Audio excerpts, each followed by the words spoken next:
and welcome back to the Eurotrips football podcast. It's time for another Premier League team's season preview, and this time it's a turn of Manchester United. Now, with me, I've got a first-time guest on the podcast, a guy you may well know from TalkSPORT. With me today is TalkSPORT's Toni Afoke. How are you?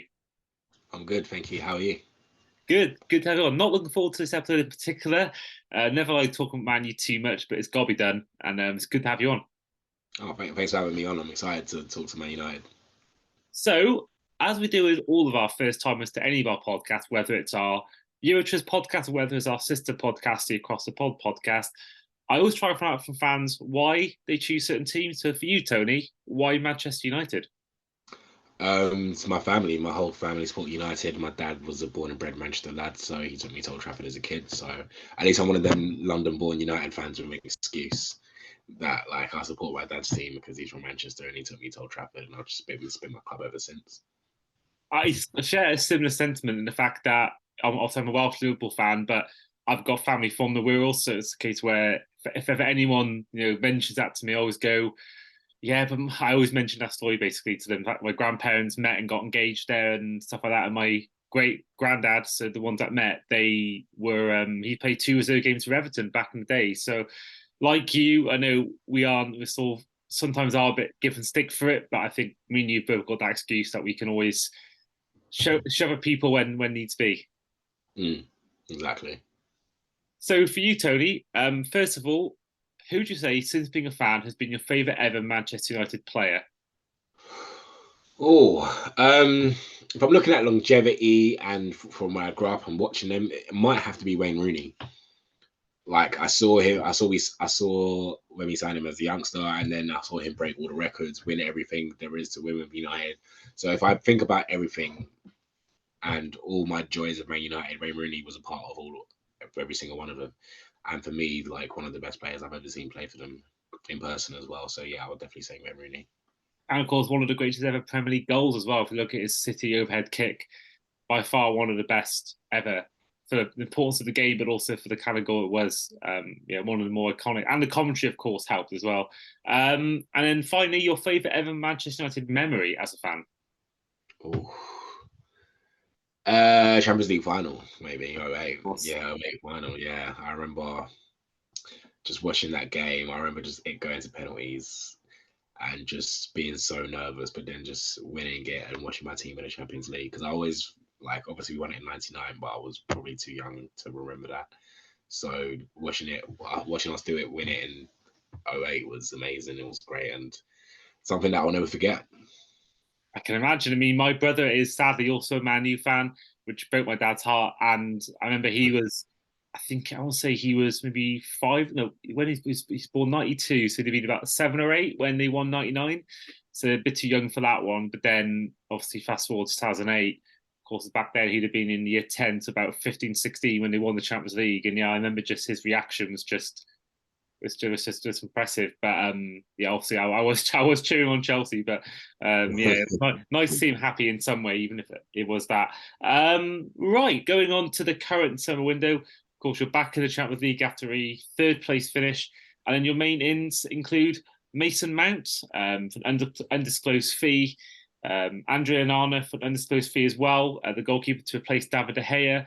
I say about 45 to 50 million, I think it is. And then Rasmus Hoijlund came in for 72 million pounds at Atalanta. No one that surprised everyone. Johnny Evans comes in on a free. And then out, I mentioned him then, David De Gea, a long time servant at the club. He's gone. Other ones like youngsters such as Chong and Zidane Iqbal. Obviously, Alex Tellers left. Charlie Savage has left. And then Anthony Elanga. And also loaning out Will Fish to Hibernian, one of the more better transfer announcements on social media this summer. Overall for you, Toni, your thoughts overall on the internet for Man U? I'm happy so far. I feel like Man United have still got some ins and outs to go. From what I know, I feel like the next out will be the likes of maybe Donny van de Beek, Fred, Harry Maguire, and Scott McTominay. I feel like those are the players that are set to leave. And then going in, we're looking at either Sofian Amrabat and Jean-Claire Todibo. So if I'm thinking if we get those players in, I feel like this will be a really good transfer window for United. Not because of the player personnel. I'm not too fond on every single part of the player personnel. But one thing I can say is that from last season, we've addressed three big needs from last season. I keep talking about needs. I remember, obviously, on your sister pod, I spoke about the Broncos and how they addressed their needs, and United kind of did the same. We addressed our needs with David De Gea. He needed to go, and we finally got that sorted. And we brought in a really good keeper, Andre Onana, as well, which will allow us to help play from the back, and he will help break lines and not just kick the ball out of play when it's gone to his feet. Next needed that we filled was with Mason Mount. We did need another midfielder because Eriksen was just a ghost on defensively. Basically, I'm not Mason Mount's biggest fan, so I'm not gonna and lie and say that I was happy about the signing. But one thing he does, I feel like out of possession, he will help us defensively really well. And going forward as well, Ten Hag did say he wanted to be the best transition team in the world. So I feel like one thing that Mason Mount can improve on and he can excel at is him being on the transition and counter pressing. So we've sorted out that need.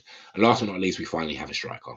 We finally have a striker, and this is the first time we've signed a striker over the age of 30 in God knows how long. Maybe I'm not going to say Martial because we didn't buy Martial as a striker. Maybe Van Persie, but he was 29, so it doesn't really count. So other than that, Lukaku we signed in 2018 or 2017, but that doesn't really count. But other than Lukaku, let's say that's the first time we signed a striker, the first time we signed a young striker in years, a young striker that has a lot of potential that we can build.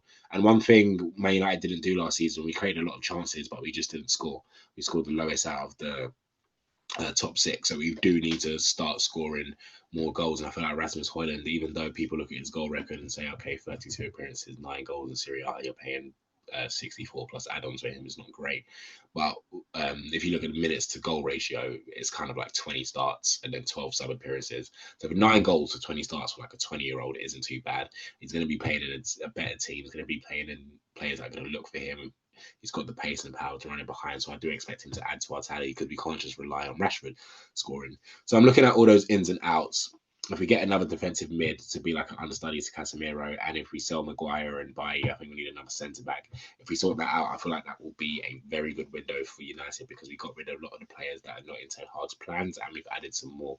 So I feel like, and every player can come in with a job and a task to do, and everyone's bought for a reason. We just haven't bought this player because they're on the market. So if I'm looking at that, and hopefully that comes to fruition in the next couple of weeks, I'll be really happy with our transfer window. Do you worry a little bit about Hoijlund, the service he'll get? Because obviously we saw, albeit a far less of a striker than Wout Weghorst, but in terms of watching only really on YouTube highlights, one of his strengths seems to be in the air. And do you worry a little bit the fact that he paid all his money? I know he's a future prospect, but the fact that who's going to be given the balls because obviously Antony and Sancho and Wanted haven't really delivered yet, and then Rashford obviously is great, but he's known more for being a finisher more than someone who's going to cross the ball and give service. So does that worry you at all, the fact that he may well initially have those issues when it comes to scoring goals, or does that not really worry you too much? There's not going to worry me one bit because I don't think he's actually that good in the air. I feel like he's kind of missed profile because he's a 6'3" Scandinavian. Like we think he's good in the air. I feel like he can improve in the air much better. And I don't think any 20-year-old striker is even good in the air. I don't like Ronaldo was one of the best. He wasn't a striker, but he was very good in the air later on in his career, and he didn't start scoring goals with his head later on into his career. Rashford's got better in the air recently. Rooney wasn't good in the air at 20, so I'm not really concerned about him being good in the air. I think one thing that he utilizes and has is pace. And for a 6'3" Scandinavian, you wouldn't really expect it. So he does have a lot of pace, and I feel like he can run in behind. And I don't think he's just like that target man type of striker. I feel like he's actually quite good on the ball as well. So we can mold him. I think Ten Hag's going to mold him to the striker he wants. Because I remember when Ten Hag, his striker that he had, obviously there was a time he was playing Dusan Tadic false nine, but when he finally got a striker, it was Sebastian Haller, which is obviously like a 6'3" striker, and Haller was scoring ridiculous goals on the Ten Hag. So I feel like Ten Hag kind of likes that mold of striker of a 6'3" strong, but not just a target man, someone that can play with the ball, someone that can run in behind as well, someone that can do it all. So I feel like that's with Rasmus Hoijlund. When it comes to like delivery wise, I feel like he will be okay because obviously we got Bruno Fernandes, and if for people that like stats, had the most big chance created last season in the Premier League. Well, Only thing is, we just didn't score a lot. So I feel like Rasmus Hoijlund, the way he is, and we actually have a striker now on the pitch, I feel like a lot of the chances that goes back in, a lot of the cutbacks that no one's running in the back post for, those will be sorted now, because that's not the type of players we have. Anthony, you never really see him running behind. Sancho, you never see running behind, and Rashford was the one scoring. So I thought that now we have that run, or we have that someone that's going to like break their nose to score. We kind of have that type of profile, so that's good in that sense. So I feel like he won't be. I won't worry for him scoring goals. And then going on to the other transfers like Onana and Mount. Now, you played recently in pre-season. Onana was lobbed for a goal, and Mason Mount missed a very comical open goal. Does that any of that worry you, or do you think this is just the pre-season nonsense that goes on social media these days? A bit of both. Pre-season nonsense, but I'd rather it happen in pre-season. I'd rather that happen in pre-season now than in the Premier League when we needed a 3 points. So I'm glad it happened, because it happens. Everyone's human, and football's football. So I feel like I'm glad that's happened now. Get that over and sorted. And with the Onana thing, that happens. It happens with keepers. I've seen it with Edison so many times. I haven't seen it with Addison, to be fair. But Addison, I've seen Addison make mistakes, but I haven't seen Addison get chipped like that. I've seen it with Edison. I've seen it with other keepers. I remember Che Adams done it to City, I think, was it this season or last season? Something like that. I've seen McTominay chip Edison as well, or put it in from far. So that happens when you play that type of keeper. But I'm glad it's happened now. And it wasn't even Onana's fault, to be fair. It was Dalot's fault. It was a simple ball. He had to play to the centre back, and he misplaced it. And very good shot by the Lens player to do it. So I'm not too worried about that. I'm rather that happen now than later on in the season when you need the points. And with Mount as well, I think Mount just needs to find his feet. He just needs to gel with the team and stuff like that. Oh, that's a mistake, but get it over and done now. Get it over and done with now rather than in the season, I guess, with all these mistakes in pre-season. I agree. I actually think Mount is going to be a good signing for you, because I think people look at the price tag, but these days, most players go for big fees these days. So you can't really focus on that's the way football's gone. It's big fees everywhere. At the end of the day, I think that people look at last season, that everyone forgets how good he was for a few years before that, especially the year they won the Champions League, just how good he was. That ball he played to have it to the final was the man you need, really. So I think, provided they get him at his best, I think it's a great signing. And I think that people are, I think, slightly, I won't say underplaying, but maybe people are maybe, there's a lot of disrespect going on with Mason Mount, and I think people are forgetting just how good a footballer he is. And I think that you can't really base someone's talent on just one bad season. And I think that it's really, I think having him there alongside Bruno Fernandes and Casemiro, I think he's going to do. I think maybe the best maybe Onana will do the best, but I think he'll certainly be one of the best signings of the whole Premier League season. And I think that people are criticising him way too much, I think, on Twitter. So yeah, whilst I don't hope he does well, I do hope in some way he does silence some critics. I think he's got a lot of unfair stick. Now, one of Man U had one of the best home forms last season. One of the main reasons why De Gea had the clean sheet record last year, but the away form was questionable. Now, obviously, highlight ones include the 4-0 loss to Brentford and the 7-0 loss to Liverpool.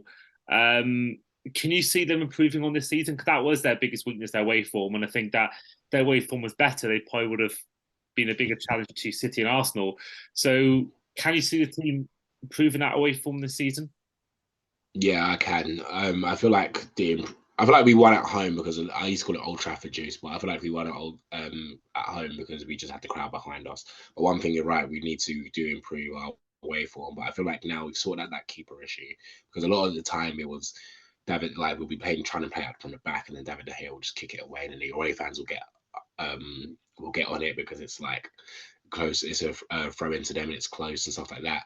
So I feel like we need to improve our way form, whether we like it or not. And I feel like we've just improved our team.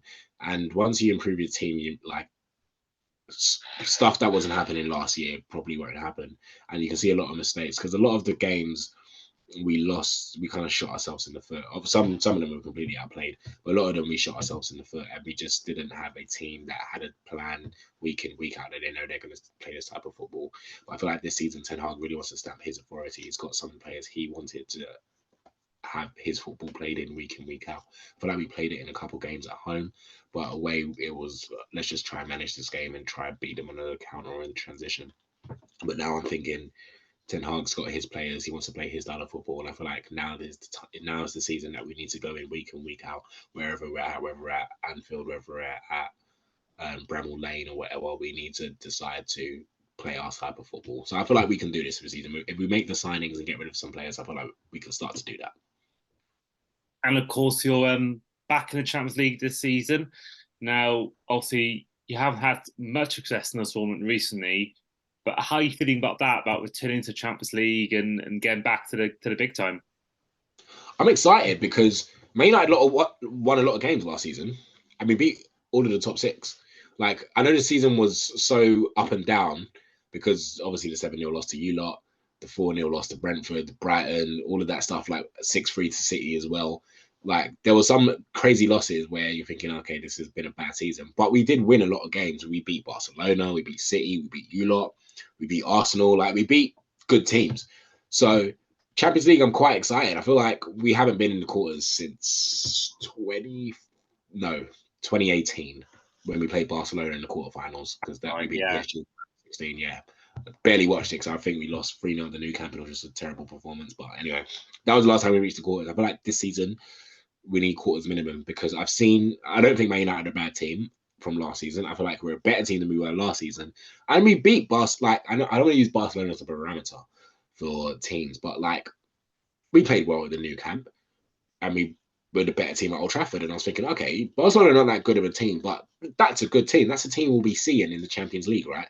So if we can start to beat these teams, we obviously need to improve in our way form, but we've improved on our team. So I'm thinking, you know what?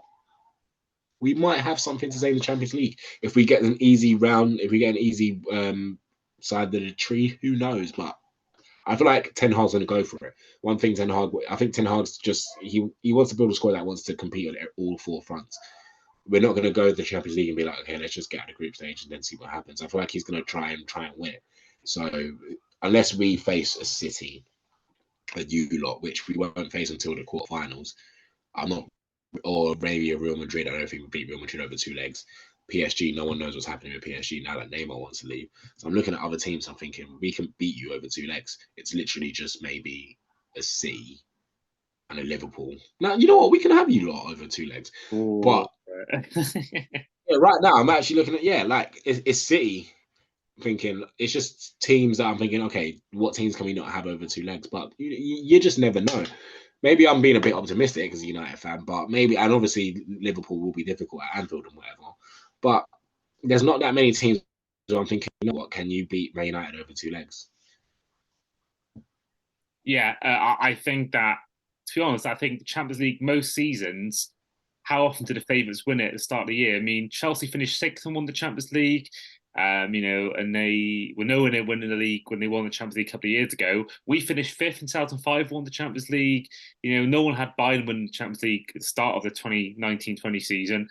I think a lot of times it's a cup competition, and I think that any team on a day can win it. I think you especially, even I know it's a 2-legged affair, but maybe more so back in the day, maybe when there was away goals, but even without that, I think it's why Ten Hag, the year Ajax when they beat in Madrid and Juventus in that one season, which I personally think is the best ever Champions League season, for the Barca and Ajax Spurs game, Liverpool Barcelona, the Messi goal, all that. I think that with Ten Hag, there's someone who's got experience of taking a team who wasn't fancied, getting them all the way to semi-final, albeit there were some great players in that team. I think that he's got experience in that. So I think it's not like he's someone who's untested. He's got experience in the Champions League. He's knocked out some big teams, knocked out the 3 consecutive Champions League winners at the time in Madrid.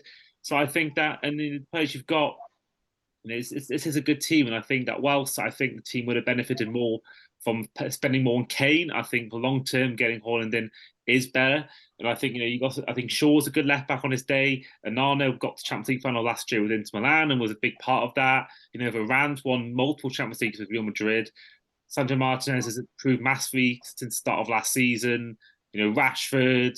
I think Anthony's there's a player there. I think there is a player in there in him. So I do feel like this team, if there's a dark horse attached to any team, they're probably one team you can look at Man U because the players are there. I think it's just to a new manager, a new system. So I think that, I think this team could easily be a dark horse. Can't even deny that. Oh well, that is what I like to hear from rival fans.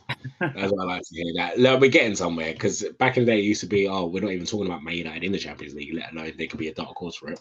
So that's progression. I'm happy. I'm happy with that.